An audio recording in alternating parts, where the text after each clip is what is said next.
Hello everyone, BM math ক্লাসে সকলকে স্বাগত। আজকে আমরা কোষে দেখি 3.2 এর অঙ্কগুলো করব। তাহলে চলো দেখা যাক।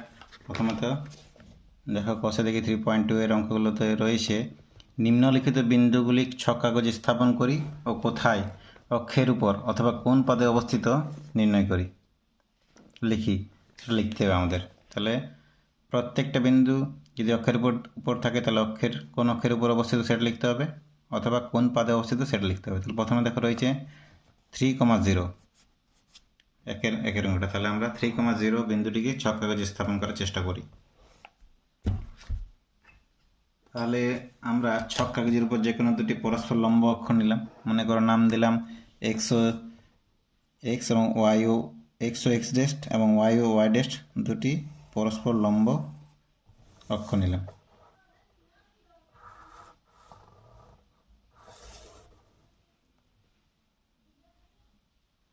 একটু বড় করে নিই।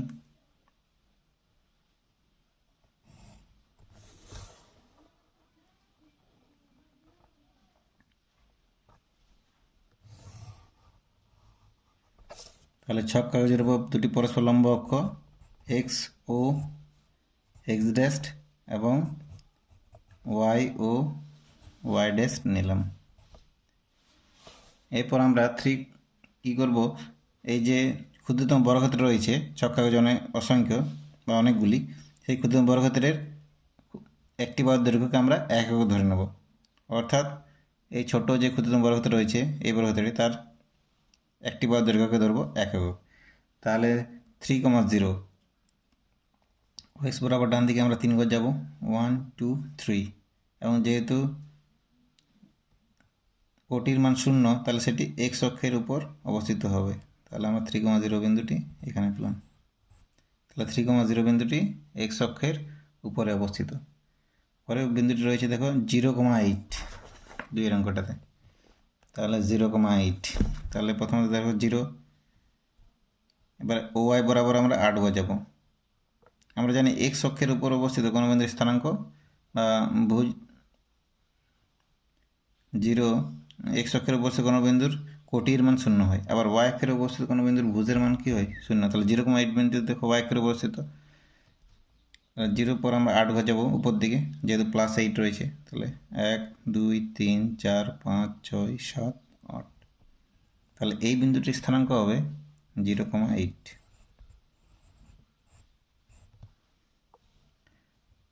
এরপরে বিন্দুটি ছিল দেখো -5,0।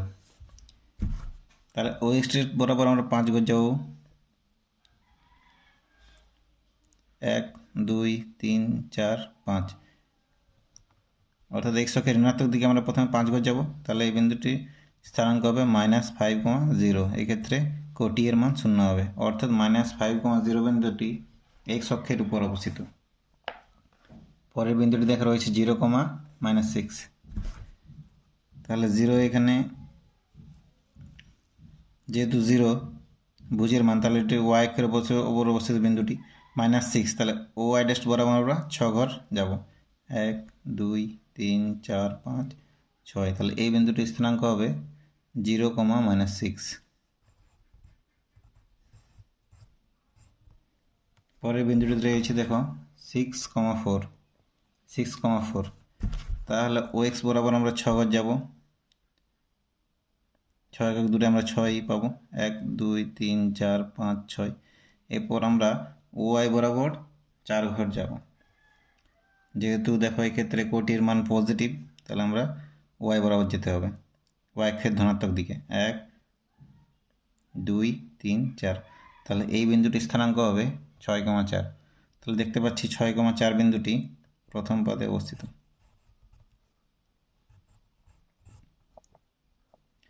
এরপরে বিন্দুটি রয়েছে দেখো -7,4। তাহলে ওই এক্স বরাবর আমরা 7 ঘর যাব, অর্থাৎ এক্স অক্ষের ঋণাত্মক দিকে, 1 2 3 4 5 6 7। এবং এরপর আমরা ও ওয়াই বরাবর 4 ঘর যাব, 1 2 3 4।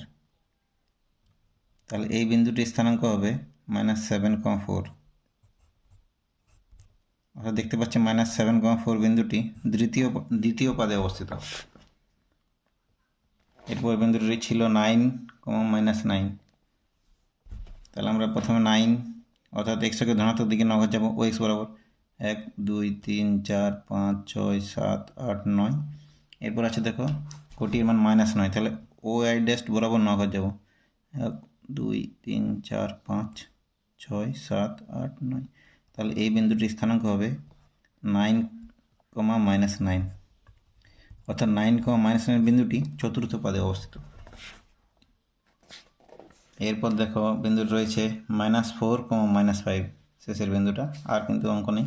তাহলে 8-এর বিন্দুটি রয়েছিল 1 নম্বর দাগের 8-এর অঙ্কটিতে বিন্দুটি আছে -4, -5। তাহলে -4 ও এক্স বরাবর 4 ঘর যাব 1 2 3 4, আর -5 তাহলে ও ওয়াই ডেস্ট বরাবর 5 ঘর 1 2 3 4 5। তাহলে যে বিন্দুটি পেলাম সেই বিন্দুটির স্থানাঙ্ক হবে -4, -5। তাহলে -4, -5 বিন্দুটি তৃতীয় পাদে অবস্থিত। তাহলে এবার লিখে নিই প্রথম থেকে। তাহলে আমরা যে বিন্দুগুলি পেলাম, কোনটি এক্স অক্ষের উপর, আবার কোনটি ওয়াই অক্ষের উপর, আবার কোনটি প্রথম, দ্বিতীয় অথবা তৃতীয় অথবা চতুর্থ পাদে অবস্থিত। তাহলে প্রথমে দেখো বিন্দুটি ছিল 3, 0। এই বিন্দুটি আমরা পেলাম এক্স অক্ষের উপরে অবস্থিত।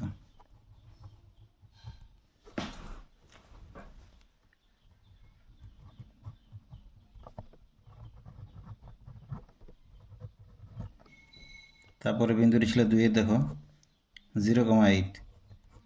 এই বিন্দুটি ওয়াই অক্ষের উপরে অবস্থিত।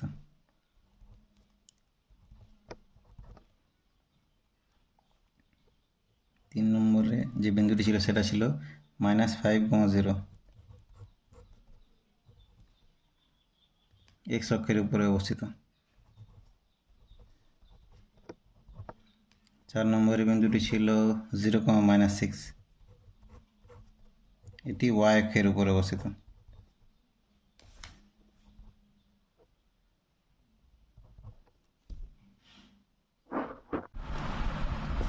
এবার 5-এ দেখো বিন্দুটি ছিল 6, 4।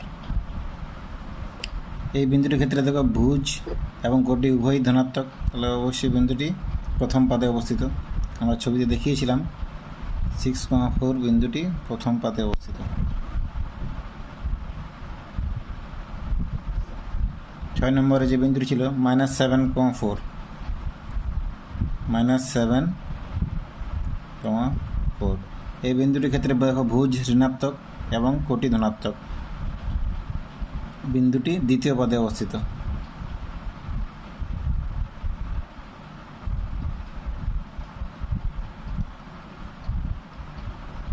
7 নম্বর ক্ষেত্রে বিন্দুটি ছিল 9, -9। এই বিন্দুটির ক্ষেত্রে ভুজ ধনাত্মক কিন্তু কোটি ঋণাত্মক, বিন্দুটি চতুর্থ পদে অবস্থিত। আমরা জানি চতুর্থ পদের ক্ষেত্রে ভুজ ধনাত্মক, চতুর্থ পদে যে সকল বিন্দুগুলি অবস্থিত তাদের ক্ষেত্রে ভুজ ধনাত্মক হয় কিন্তু কোটি ঋণাত্মক হয়। চতুর্থ পদে অবস্থিত আমরা ছবিতে দেখিয়েছি। এরপর 8-এ বিন্দুটি ছিল -4, -5। এই বিন্দুটির ক্ষেত্রে দেখো ভুজ ও কোটি উভয়ই ঋণাত্মক, বিন্দুটি তৃতীয় পদে অবস্থিত।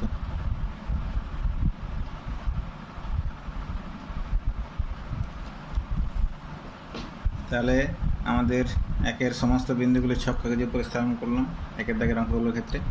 এরপর 2-এর অঙ্কটাতে দেখো বইতে রয়েছে ছক কাগজে এক্স ও এক্স ডেস্ট এবং ওয়াই ও ওয়াই ডেস্ট পরস্পর লম্ব অক্ষর টেনে যে কোনো 5টি বিন্দু স্থাপন করি যারা তৃতীয় পাদে অবস্থিত। তাহলে আমরা যদি পরস্পর লম্ব অক্ষর টানবো ছক কাগজে এবং 5টি বিন্দু স্থাপন করতে হবে যারা তৃতীয় পদে অবস্থিত। এক্ষেত্রে আমরা চলো অঙ্কটা করছি, আমরা দেখো কীভাবে। তাহলে ছক কাগজ নিলাম, প্রথমে দুটি পরস্পর লম্ব অক্ষর টানবো এক্স ও এক্স ডেস্ট এবং ওয়াই ও ওয়াই ডেস্ট। দুটি পরস্পর লম্ব অক্ষর নিলাম।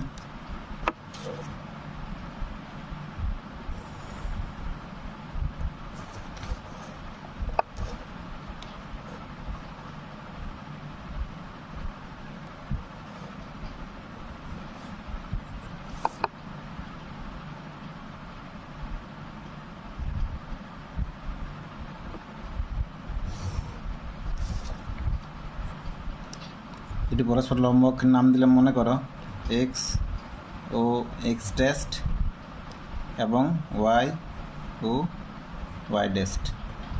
তো তৃতীয় পদে আমাদের 5টি বিন্দু স্থাপন নিতে হবে। তাহলে দেখো, আমরা জানি এক্স ড্যাস্ট ও ওয়াই ড্যাস্ট কোণের মধ্যবর্তী অঞ্চলকে বলা হয় তৃতীয় পাদ। তাহলে এই অঞ্চলের মধ্যে যদি আমরা 5টি বিন্দু নিই যাদের ভুজ এবং কোটি উভয়ই ঋণাত্মক হবে, তাহলে দেখো, মনে করো একটা বিন্দু নিলাম -2, -3। তাহলে প্রথমে ও থেকে এক্স ড্যাশ বরাবর 2 ঘর দূরে 2 ঘর যাব, 1 2, তারপর ও ওয়াই ড্যাশের সমান্তরালভাবে 3 ঘর যাব, 1 2 3। তাহলে এই বিন্দুটির স্থানাঙ্ক হবে -2, -3।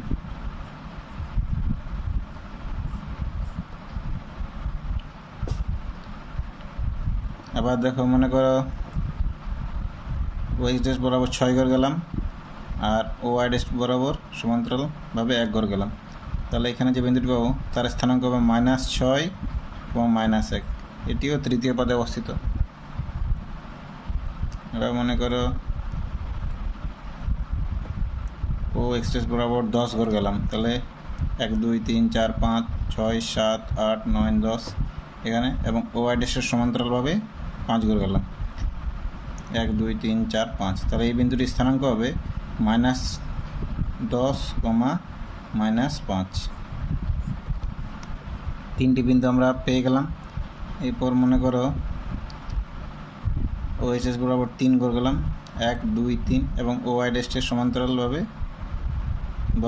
ওয়াই ড্যাশ বরাবর 7 ঘর গেলাম, ধরলাম 1 2 3, 1 2 3 4 5 6 7। তাহলে এই বিন্দুটির স্থানাঙ্ক হবে -3, -7।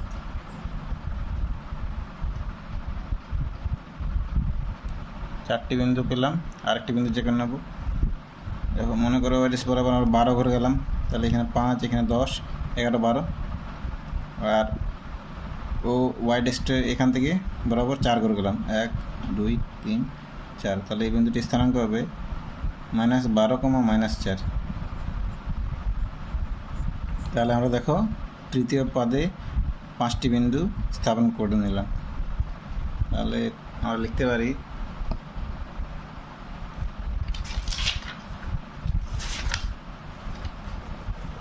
তৃতীয় পদে অবস্থিত 5টি বিন্দু হলো, বিয়ের অঙ্কটাতে ছিল, দেখো,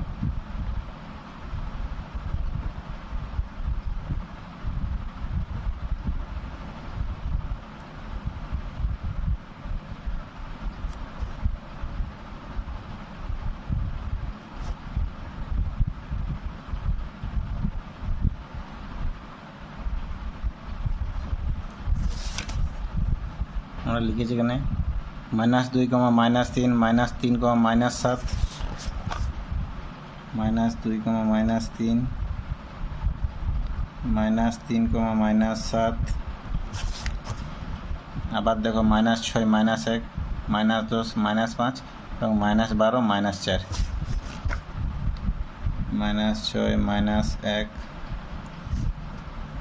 -10, -5 এবং -12, -4।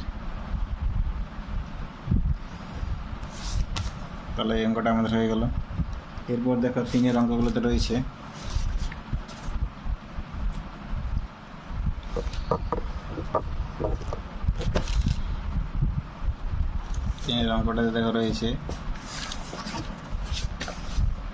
নিচের বক্তব্যগুলি রৈখিক সহ সমীকরণ আকারে প্রকাশ করি। নিচে যে বক্তব্যগুলো দেওয়া আছে সেগুলো রৈখিক সহ সমীকরণ আকারে প্রকাশ করতে হবে, অর্থাৎ দুটো রৈখিক সমীকরণ আমরা একসঙ্গে সহ সমীকরণ বলি। 3টি খাতা ও 2টি পেনের দাম 55 টাকা এবং 4টি খাতা ও 3টি পেনের মোট দাম 75 টাকা। 3টি খাতা ও 2টি পেনের মোট দাম 55 টাকা দেওয়া আছে, আবার দেওয়া আছে 4টি খাতা ও 3টি পেনের মোট দাম 75 টাকা। তাহলে আমরা ধরি, দেখো 3 অঙ্কটা করি, ধরি একটি খাতার দাম x টাকা,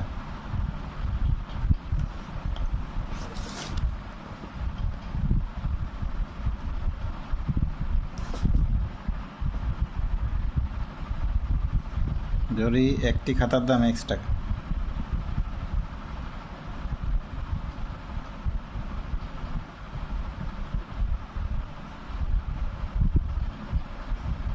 এবং একটি পেনের দাম y টাকা। তাহলে আমরা একটা খাতার দাম হচ্ছে x টাকা এবং একটি পেনের দাম y টাকা। তাহলে যে শর্তগুলো দেওয়া আছে সেখান থেকে আমরা পাবো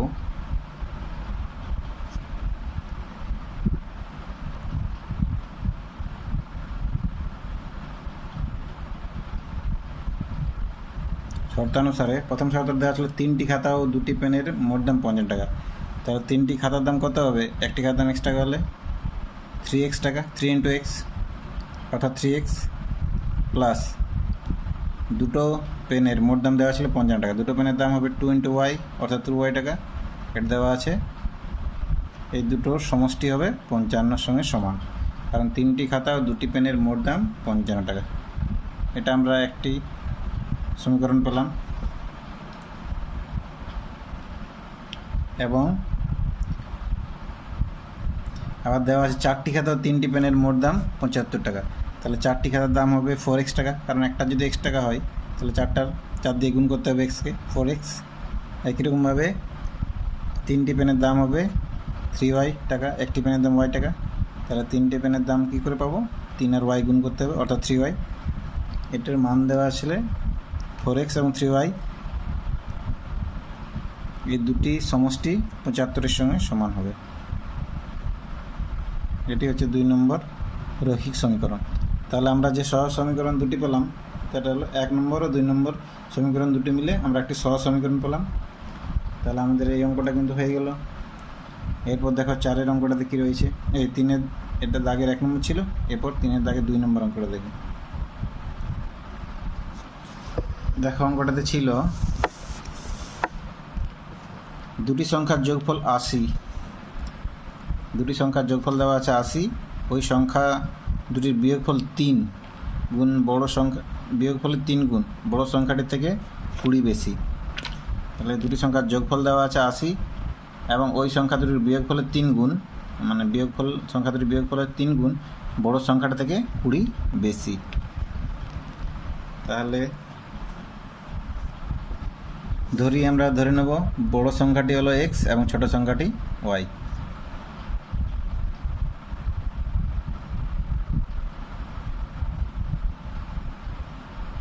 বড় সংখ্যাটি হলো x এবং ছোট সংখ্যাটি হলো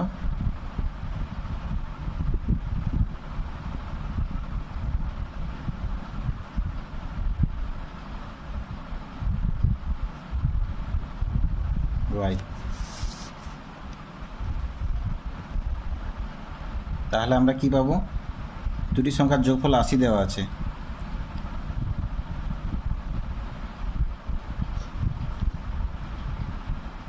তাহলে প্রথম শর্তানুসারে আমরা লিখছি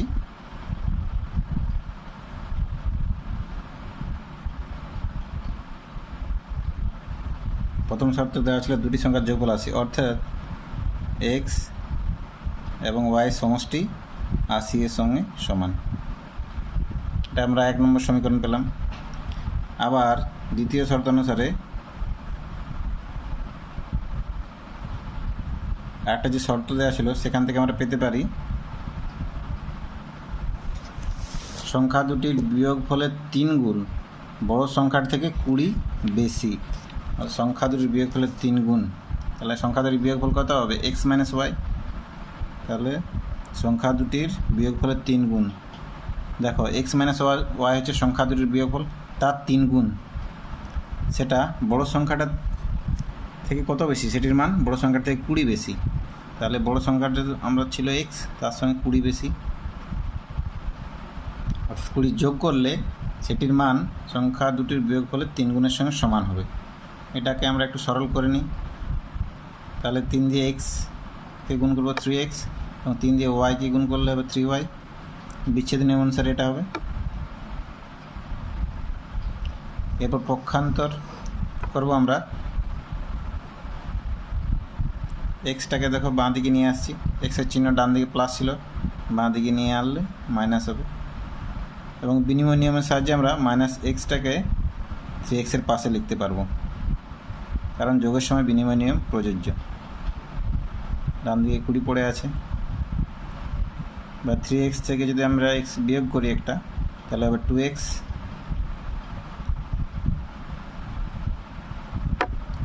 তাহলে 2x - 3y = 20। এটি একটি রৈখিক সমীকরণ। তাহলে 1 নম্বর ও 2 নম্বর হলো আমাদের নির্দিষ্ট রৈখিক সহ সমীকরণ। 1 নম্বর ও 2 নম্বর হলো আমাদের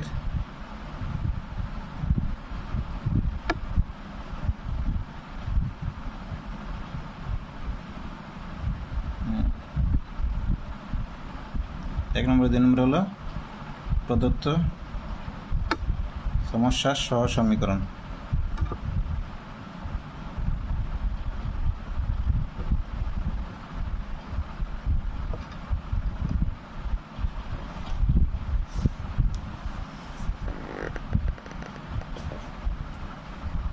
এরপর আমরা দেখো 3 অঙ্কটাতে করব।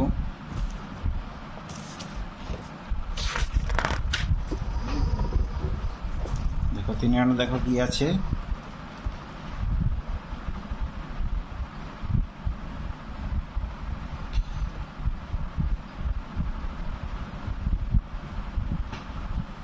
তিনের অঙ্কটাতে ছিল দেখো, কোনো ভগ্নাংশের লব ও হরের প্রত্যেকটির সঙ্গে 2 যোগ করলে ভগ্নাংশটির মান হয় 7-এর 9। ভগ্নাংশটির লব ও হরের প্রত্যেকটির সঙ্গে যদি 2 যোগ করা হয় তাহলে ভগ্নাংশটি হয় 7-এর 9, আর ভগ্নাংশটির লব ও হর প্রত্যেকটি থেকে 3 বিয়োগ করলে ভগ্নাংশটির মান হয় 1-এর 2। তাহলে আমাদের এই সহ সমীকরণ দুটি তৈরি করতে হবে। তাহলে আমরা ধরে নেব ভগ্নাংশটির লব হলো x এবং হর হচ্ছে y।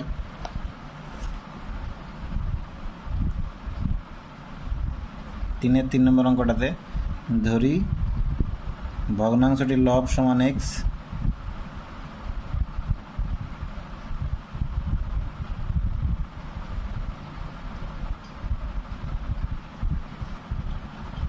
এবং হর সমান y। তাহলে আমরা ভগ্নাংশটা এখান থেকে লিখতে পারবো। ভগ্নাংশটি হবে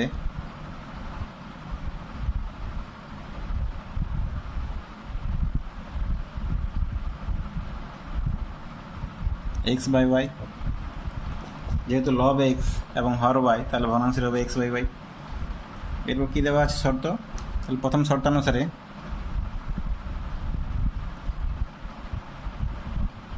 আমরা লিখতে পারি, দেখো লব ও হর প্রত্যেকটির সঙ্গে 2 বিয়োগ করলে ভগ্নাংশটির মান হয় 7-এর 9। অর্থাৎ আমরা যদি লব থেকেও 2 বিয়োগ করি এবং হর থেকেও 2 বিয়োগ করি তাহলে ভগ্নাংশটি 7-এর 9-এর সঙ্গে সমান হবে।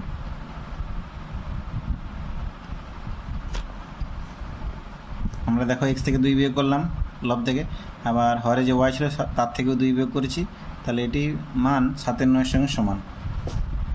এখানে আমরা একটু সিম্পলিফাই করব, সরল করে এর মান বার করার চেষ্টা করব। 9 দিয়ে x - 2কে গুণ হবে, কারণ এইদিকে ভাগ ছিল, তাহলে বাঁ দিকে যদি নিয়ে আসি তাহলে গুণ হবে, এবং y - 2কে যদি আমরা ডান দিকে নিয়ে যাই তাহলে ওটা 7-এর সঙ্গে গুণ হবে। এটা পক্ষান্তর করে আমরা পাই, বা বজ্র গুণন। এরপর দেখো বিচ্ছেদ নিয়ম অনুসারে 9 ও x গুণ করব, তাহলে হবে 9x, এবং 9 ও 2 গুণ করলে হবে 9 × 2 = 18। 7 ও y গুণ করলে হবে 7y, এবং 7 ও 2 গুণ করলে হবে 7 × 2 = 14, মাঝে হবে মাইনাস চিহ্ন।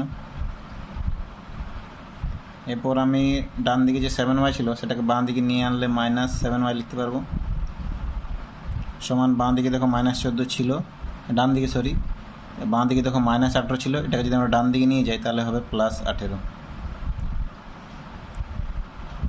বা 9x - 7y সমান -14 + 18 যোগ করলে যোগফল হবে +4, বা শুধুমাত্র 4 লিখলেও হবে।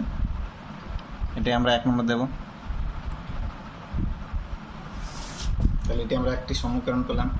আবার দেখো দ্বিতীয় শর্তানুসারে আমরা লিখতে পারি, দ্বিতীয় শর্ত ছিল যে ভগ্নাংশটির লব এবং হর প্রত্যেকটি ও সরি, আমাদের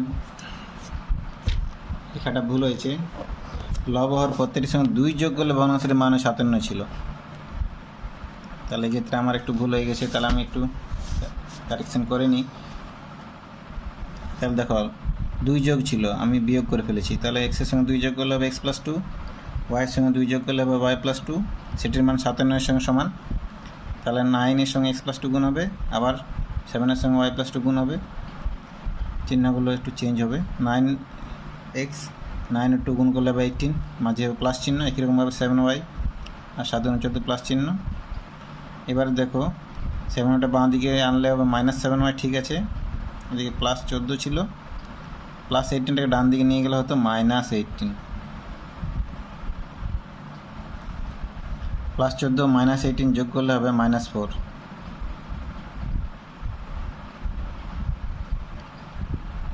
তাহলে 9x - 7y = -4, এটি হচ্ছে 1 নম্বর সমীকরণ। আবার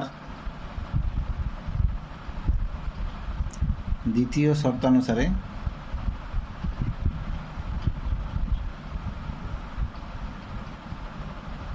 দেখো, দ্বিতীয় শর্ত ছিল লব ও হর প্রত্যেকটা থেকে 3 বিয়োগ করলে ভগ্নাংশটির মান হয় 1/2। অর্থাৎ y থেকে যদি আমরা x থেকে যদি আমরা 3 বিয়োগ করি লব থেকে, এবং y থেকে যদি আমরা 3 বিয়োগ করি, তাহলে ভগ্নাংশটির মান 1/2 এর সঙ্গে সমান হবে। আগের মতোভাবে আমরা পক্ষান্তর যদি করি, তাহলে 2 এর সঙ্গে আমরা x - 3 কে গুণ করতে পারবো, এবং 1 ও y - 3 গুণ করলে y - 3 হবে। 2 আর x গুণ করলে 2x, মাইনাস চিহ্ন, 2 আর 3 গুণ করলে 6। এবার ওয়াইটাকে যদি আমরা বাঁ দিকে আনি, তাহলে 2x - y, -3 ডান দিকে ছিল, -6টাকে ডান দিকে নিয়ে গেলে হবে +6, বা 2x - y সমান -3 ও +6 যোগ করলে হবে +3। এটি 2 নম্বর। তাহলে আমরা 1 নম্বর ও 2 নম্বর, 1 নম্বর সমীকরণ ছিল 9x - 7y সমান হচ্ছে -4, আবার 2x - y সমান 3। এই দুটি সমীকরণ হচ্ছে পদ্য সমস্যার সহসমীকরণ। তাহলে লিখি 1 নম্বর ও 2 নম্বর হলো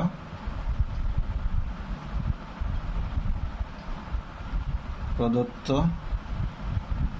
সমস্যার সহসমীকরণ।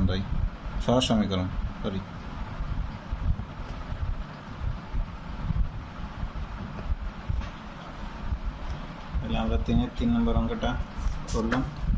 এরপর দেখো 3-এর 4-এর অঙ্কটা কী রয়েছে। 2 অঙ্ক বিশিষ্ট কোনো সংখ্যার দশকের অঙ্কটি এককের অঙ্কের দ্বিগুণ। দশকের যে অঙ্কটি রয়েছে সেটি এককের অঙ্কের দ্বিগুণ। অঙ্ক দ্বয়কে উল্টে লিখলে যে সংখ্যাটি পাওয়া যায় তার মূল সংখ্যাটি অপেক্ষা 27 কম। তাহলে দশকের অঙ্কটি এককের অঙ্কের দ্বিগুণ, অঙ্কদ্বয়কে উল্টে লিখলে যে সংখ্যাটি পাওয়া যায় তার মূল সংখ্যাটি থেকে অপেক্ষা 27 কম। তাহলে আমরা অঙ্কটা করা যায়, খুবই ইম্পর্টেন্ট, পরীক্ষায় আসার চান্স খুবই বেশি।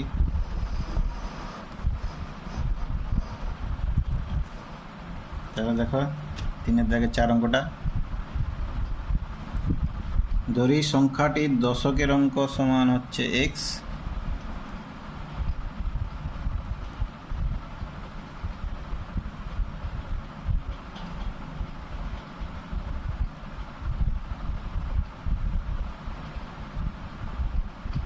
এবং এককের অঙ্ক সমান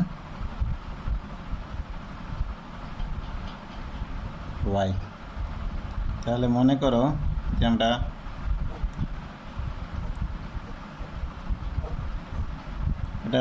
এটা এককের ঘর, এটা দশকের অঙ্ক x এবং একের অঙ্ক y। তাহলে সংখ্যাটি সমান কত হবে সংখ্যাটি। এক্ষেত্রে আমরা একটু ভুল করি, অনেক সময় ডাইরেক্ট xy লিখে দিই সংখ্যাটি, কিন্তু এটি xy সংখ্যাটি হবে না, কারণ আমাকে স্থানীয় মানে বিস্তার করে সংখ্যাটি লিখতে হবে। তাহলে দশকের অঙ্ক যেহেতু x আছে, তাহলে আমাকে xকে আমরা 10 দিয়ে গুণ করব, দশকের ঘরের সংখ্যাটিকে 10 দিয়ে গুণ করি, আর এককের ঘরের সংখ্যাটাকে 1 দিয়ে গুণ করি। তাহলে 1 দিয়ে গুণ করলেও সে একই থাকবে, ওই জন্য 1 দিয়ে আমরা গুণ করার দরকার নেই, ওটা y হবে। তাহলে সংখ্যাটি হলো দেখো 10x প্লাস ওয়াই। তাহলে মূল সংখ্যাটি হচ্ছে আমাদের 10x প্লাস ওয়াই। এরপর দুটি শর্ত দেওয়া আছে, তার সাহায্যে আমরা দুটি সমীকরণ তৈরি করতে পারবো। দেখো প্রথম শর্তানুসারে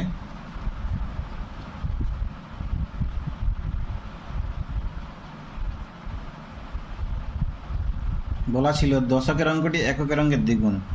তো দশকের যে অঙ্কটি রয়েছে এক্স, সেটি হচ্ছে ওয়াইয়ের দ্বিগুণ, অর্থাৎ 2y। তাহলে এক্স সমান 2y, বা এক্ষেত্রে আমরা লিখতে পারি এক্স মাইনাস 2y সমান 0। এটি হচ্ছে 1 নম্বর সমীকরণ। আবার আরেকটি শর্ত ছিল,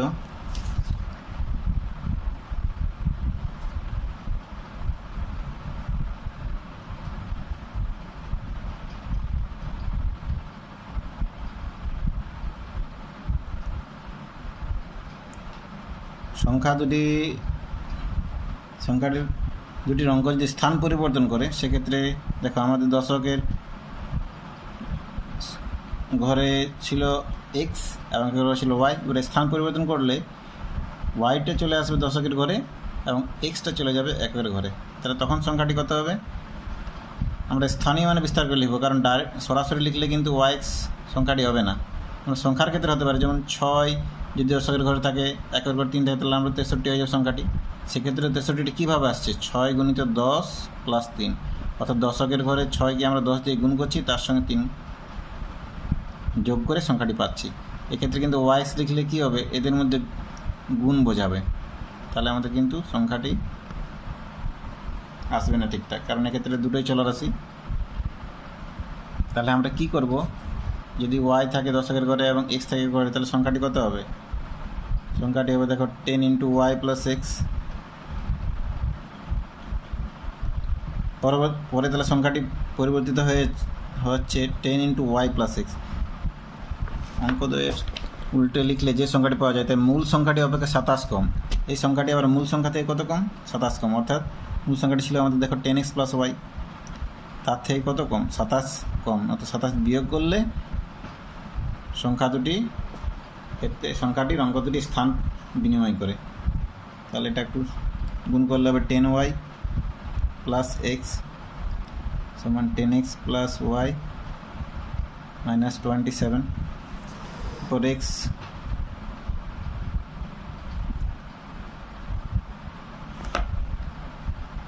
ওয়াইগুলোকে আমরা বাঁ দিকে নিয়ে আসছি, 10y plus X minus 10x minus Y সমান হচ্ছে মাইনাস 27, বা 10x যদি আমি যোগ করি, x ও মাইনাস 10x যোগ করলে হবে মাইনাস 9x, কারণ 1 আর মাইনাস 10 যোগ করলে হবে মাইনাস 9। 10y ও মাইনাস y যোগ করলে হবে 9y সমান মাইনাস 27, বা আমরা দেখো মাইনাস 9 কমন নিতে পারি, তাহলে x মাইনাস ওয়াই হয়ে যাবে, আর ডান দিকে থাকবে মাইনাস 27, বা x মাইনাস ওয়াই সমান মাইনাস 9টা ডান দিকে নিয়ে গেলে আমাদের ভাগ করতে হবে, কারণ x মাইনাস ওয়াইয়ের সঙ্গে মাইনাস 9টি কী ছিল? গুণ আকারে ছিল। তাহলে minus 27 by minus 3, sorry minus 9, তাহলে মাইনাস 27 যদি মাইনাস 9 দিয়ে ভাগ করি তাহলে হবে 3, কারণ মাইনাস যুক্ত সংখ্যাকে যদি আমরা মাইনাস সংখ্যা দিয়ে ভাগ করি, তাহলে আমাদের মাইনাসে মাইনাসে ভাগের ক্ষেত্রে ভাগফল আমাদের প্লাস হয়, পজিটিভ। তাহলে 9 দিয়ে 27কে ভাগ করলে হয় 3। এটাকে আমরা লিখতে পারি x মাইনাস ওয়াই সমান 3। এটি আমাদের 2 নম্বর সমীকরণ। তাহলে আমরা 1 নম্বর সমীকরণ ছিল আমাদের x মাইনাস 2y সমান 0, আর 2 নম্বর সমীকরণটি হলো x মাইনাস ওয়াই সমান 3। এই দুটি সমীকরণ হলো আমাদের প্রদত্ত সমস্যাটির রৈখিক সহজ সমীকরণ। তাহলে 1 নম্বর ও 2 নম্বর হলো সমীকরণ দুটি হলো আমাদের সমীকরণ দুটি হলো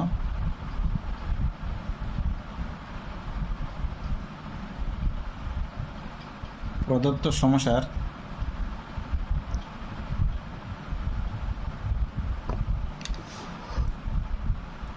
রৈখিক সহজ সমীকরণ।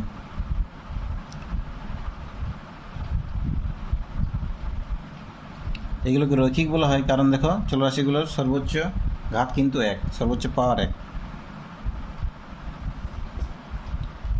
তাহলে আমাদের দেখো 3-এর সমস্ত অঙ্কগুলো হয়ে গেল। এরপর আমরা 4 অঙ্কগুলো করব পরবর্তী ভিডিওতে।